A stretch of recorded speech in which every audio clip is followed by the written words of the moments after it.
Hey guys, how's it going? I am that socially awkward gamer you probably forgot existed, otherwise known as Patty Jack, and can we talk about Goat Simulator for a little bit? I mean, I know this game has been done to death already. There's probably more videos of that going up right now than there is of Call of Duty, as crazy as it sounds.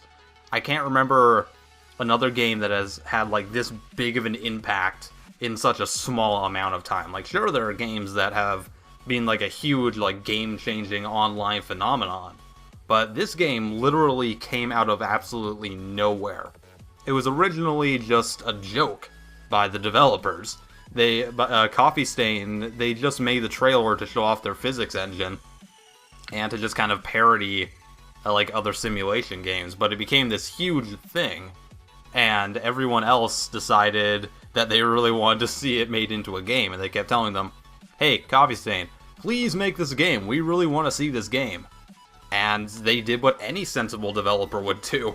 They obliged. I mean, they gave the fans exactly what they wanted.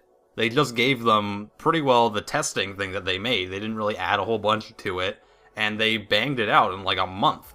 So it's really crazy that a game like that was originally not even supposed to be a game, it was just a joke, can come out and then have such a big impact on the online community.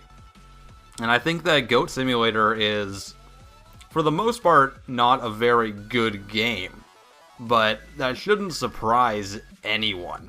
I mean, the game, again, it was supposed to be just a parody.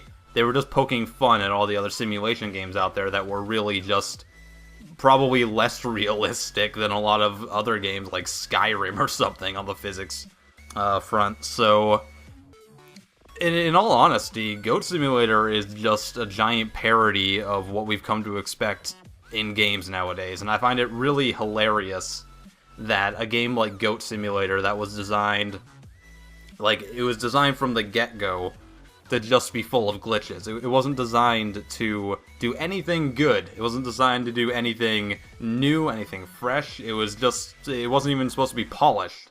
And then, all of a sudden, Goat Simulator becomes the #1 seller on Steam.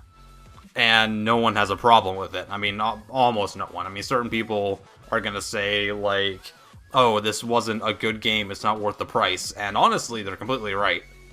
In my opinion, Goat Simulator is not a good game, quote. I'm doing air quotes right here, so even though I had a lot of fun with it, and I actually think that it did justify the price for me personally, a lot of people are going to look at it from a pure game standpoint and say, like, no, this isn't a good game. And I can't disagree with them. They're completely right. But I find it really funny that a game that is meant to be just a giant, hilarious glitch fest comes out and everyone's fine with it. And then another game like Battlefield 4 comes out, and everyone just is appalled by this game. You know, this game was completely not finished. We all hate it. It's glitchy. We can't join the game. It crashes all the time. And all these tanks are doing backflips everywhere, and the game and all the skyscrapers freezing and stuff. And it's really funny to me that a game like Goat Simulator can get away with it just by saying, yes, this game is glitchy. And then a game like Battlefield 4 or any other game that's had a bunch of problems on launch just gets completely, like, ripped a new one because they basically just claim that the game is finished when it's not.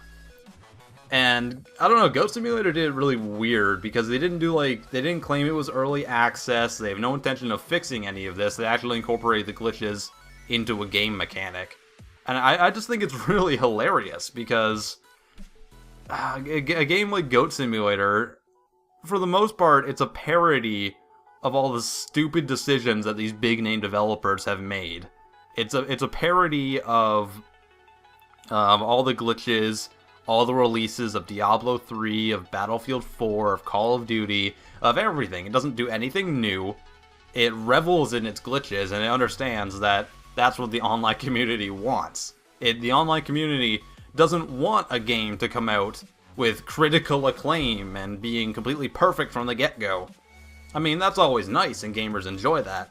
But if you look at a game like Goat Simulator and the coverage it's gotten on YouTube specifically, and then you go and look at, say, Infamous Second Son. Well, which one are you going to find more of? And now your gut wants to say Infamous Second Son, because, you know, it's a big budget product. Everyone's been waiting for it for a long time. But then Goat Simulator comes along with that 1 month development time, and the coverage on Goat Simulator has eclipsed anything to do with Infamous Second Son. Even though Infamous would be considered by most people to be a much better game, a higher budget game. And it really just speaks volumes of what the online community wants and who they are. I mean, people are much more willing to watch a game, like a video that makes fun of a game, rather than a video that praises one. I mean, if you go look at, say, Total Biscuit's channel, I mean, his videos, I would put down a wager that the worst games he's reviewed are the videos with the most views. 9 times out of 10.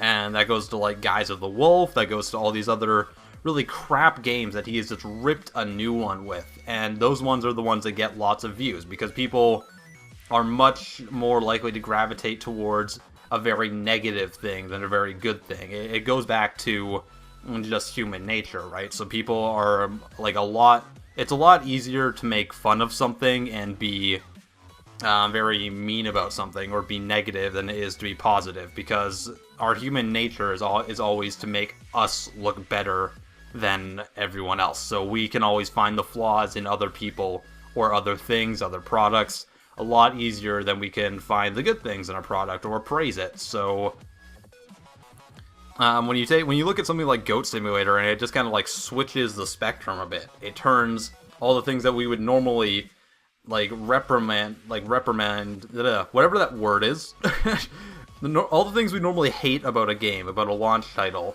and it embraces them, and it says, you know what? This is hilarious, and we are gonna do this because it's a parody and it's supposed to be satire.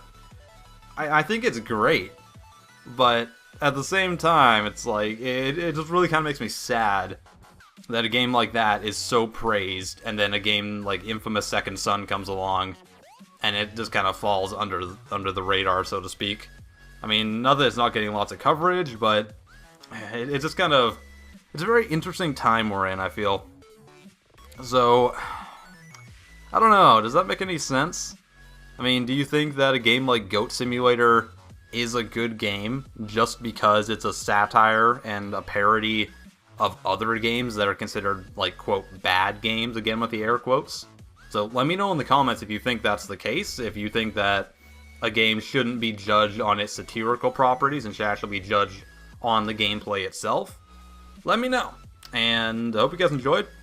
If you did, give this video a like and share it or something like that. And I am IAmPattyJack. I will see you guys next time. Peace out.